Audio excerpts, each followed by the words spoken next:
नमस्कार।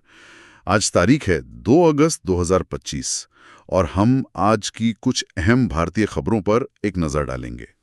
जो भी जानकारी हमें मिली है उसके आधार पर समझने की कोशिश करेंगे कि क्या कुछ चल रहा है और इसके मायने क्या हो सकते हैं। आज चर्चा में रहेगा अमेरिका चीन व्यापार तनाव का भारत पर असर, यूपीआई के कुछ नए नियम आए हैं वो, हिमाचल में पर्यावरण पर सुप्रीम कोर्ट की चेतावनी और भी बहुत कुछ। तो चलिए शुरू करते हैं। पहली खबर व्यापार जगत से। अमेरिका के पूर्व राष्ट्रपति ट्रंप ने भारतीय सामानों पर 25% टैरिफ लगा दिया है और इतना ही नहीं, रूस से तेल खरीदने पर सेकेंडरी टैरिफ मतलब एक तरह की पाबंदी की भी धमकी दी है। तो जाहिर है भारतीय निर्यातकों में थोड़ी बेचैनी है। हाँ, बेचैनी तो होगी ही। और ये सेकेंडरी टैरिफ वाली बात ज्यादा अहम है। अच्छा जी, इसका मतलब सिर्फ सीधा व्यापार नहीं, बल्कि भारत अगर रूस जैसे देशों से तेल ले रहा है तो अमेरिका उस पर भी एक्शन ले सकता है। ओहो, यानी ये मामला और पेचीदा हो गया है। बिल्कुल, ये पूरी ग्लोबल सप्लाई चेन को हिला सकता है। शायद इसीलिए वाणिज्य मंत्री पीयूष गोयल आज से मुंबई में हैं, निर्यातकों के साथ बैठकें कर रहे हैं। हाँ बिल्कुल, ये बैठकें 2 से 4 अगस्त तक चलेंगी।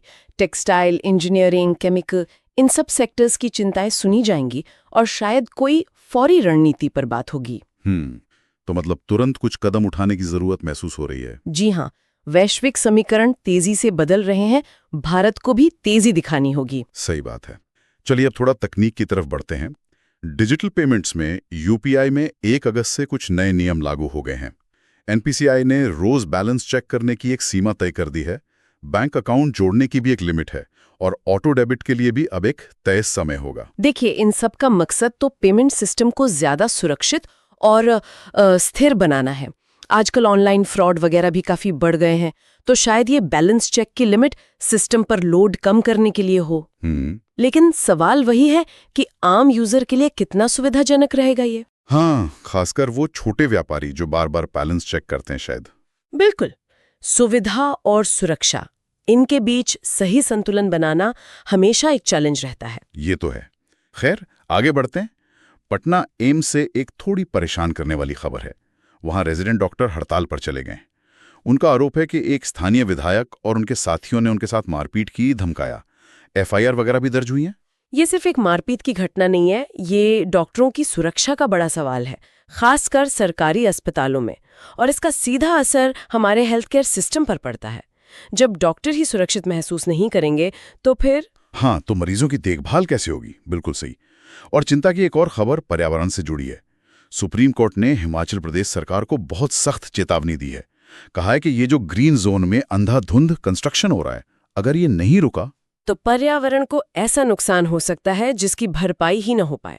अपरिवर्तनीय क्षति। अपरिवर्तनीय क्षति, ये बहुत गंभीर शब्द हैं। बिल्कुल। और ये चेतावनी सिर्फ हिमाचल के लिए नहीं है, ये पहाड़ी राज्यों में विकास का जो मॉडल चल रहा है ना, उस पर एक बड़ा सवाल है। क्या हम विकास के नाम पर प्रकृति को ही खत्म कर रहे हैं? संतुलन बनाना बहुत जरूरी है तत्काल जरूरत है। अब कुछ खेल और संस्कृति जगत की बातें। फुटबॉल में ओडिशा एफसी ने एक फैसला लिया है 5 अगस्त से अपने खिलाड़ियों और स्टाफ के कॉन्ट्रैक्ट सस्पेंड करने का। अच्छा, क्यों? वजह बताई जा रही है कि आईएसएल सीजन शायद टल गया है और लीग के जो समझौते हैं उनमें कुछ अनिश्चितता है। तो ये आर्थिक अनिश्चितता का असर खेलों पर भी दिख रहा है। हाँ, ऐसा लगता है। दूसरी तरफ हरियाणा में खेल महाकुंभ 2025 शुरू हो गया है। मुख्यमंत्री नायब सिंह सैनी ने उद्घाटन किया। 2 से 4 अगस्त तक चलेगा। अच्छा, पंचकुला, फरीदाबाद, रोहतक, सोनीपत में करीब 26 खेल हैं और 15,000 से ज्यादा एथलीट हिस्सा ले रहे हैं। 15,000? ये तो काफी बड़ा इवेंट है। तो एक तरफ पेशेवर लीग में अनिश्चितता, दूसरी तरफ राज्य स्तर पर खेलों को इतना बड़ा बढ़ावा, दिलचस्प है। जी। और महाराष्ट्र में आज मराठी बाल रंगभूमि दिवस मनाया जा रहा है। जो पहला मराठी बाल नाटक था उसकी याद में पूरे राज्य में सांस्कृतिक कार्यक्रम हो रहे हैं। ये भी अच्छी बात है, दिखाता है कि स्थानीय कला और संस्कृति अपनी जगह बनाए हुए हैं। आखिर में 2 छोटी मगर जरूरी बातें। पहली तो ये कि सोशल मीडिया पर चल रही अफवाहों पर ध्यान ना दें। आज भारत में कोई सूर्य ग्रहण नहीं है। ये सुबह से चल रहा था। बिल्कुल। अगला बड़ा सूर्य ग्रहण 2027 में है, वो भी यहां से नहीं दिखेगा। और दूसरी खबर, दिल्ली एनसीआर के मौसम की, मानसून एक्टिव है। आईएमडी ने लगातार बारिश, गरज और उमस की चेतावनी दी है। यानी मौसम अभी ऐसा ही बना रहेगा। जी, तो ये थी आज की कुछ अहम सुर्खियां। व्यापार, तकनीक, समाज, पर्यावरण, खेल, संस्कृति, सब कुछ। और ये सब कैसे जुड़ा हुआ है ये भी साफ दिखता है, जैसे वैश्विक व्यापार का असर स्थानीय निर्यातकों पर, तकनीक के नियम हमारी रोजमर्रा की जिंदगी पर, पर्यावरण की चिंताएं विकास के मॉडल पर, सब इंटरलिंक्ड है। बिल्कुल। और अंत में एक सवाल छोड़ जाते हैं सोचने के लिए। ये जो स्थानीय स्तर की घटनाएं हैं, जैसे पटना एम्स की हड़ताल या हिमाचल में वो निर्माण का जोखिम, क्या ये सिर्फ वहीं की बात है या फिर ये राष्ट्रीय स्तर पर चल रहे किसी बड़े ट्रेंड या किसी व्यवस्थागत कमी की तरफ इशारा कर रही हैं?